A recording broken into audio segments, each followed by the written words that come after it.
We have all been there. You step from under an awning, realize you forgot your umbrella, and stare down a miserable, pouring open sidewalk. Your brain immediately starts calculating the odds.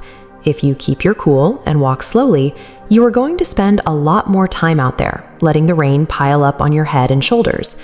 But if you make a mad dash for it, you are going to slam face first into a wall of water. It feels like you are facing an impossible trade-off. Your intuition is stuck trying to weigh the slow, steady soak of a long walk against the violent, high-intensity impact of a full sprint.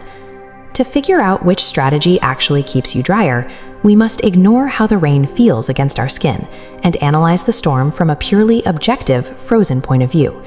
Imagine we could hit pause on reality, freezing every single falling water droplet right where it hangs in the air.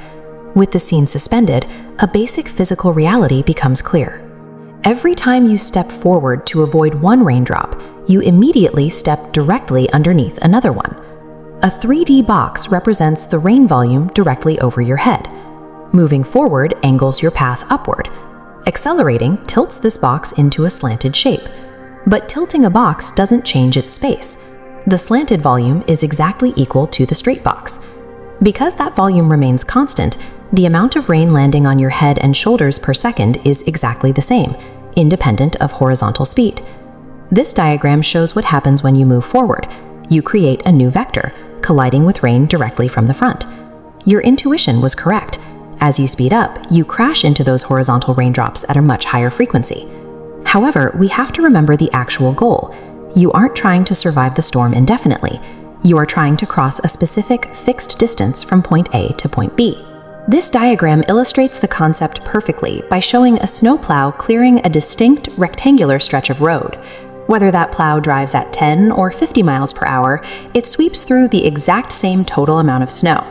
The exact same logic applies to the rain. The total droplets hitting your chest and face is dictated strictly by the physical length of your route, making your speed completely irrelevant to how wet your front gets.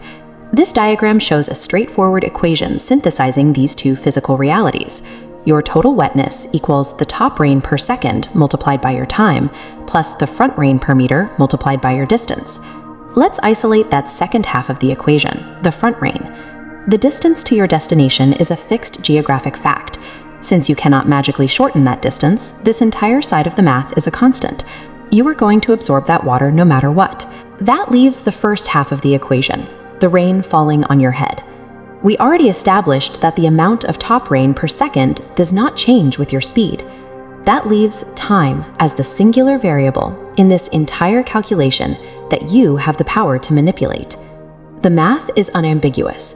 The only physical way to reduce your total wetness is to drastically cut down the minutes and seconds you spend exposed to the sky. So the next time you find yourself staring down a sudden downpour, do not waste time trying to calculate the perfect walking pace. Drop the hesitation and run as fast as you can.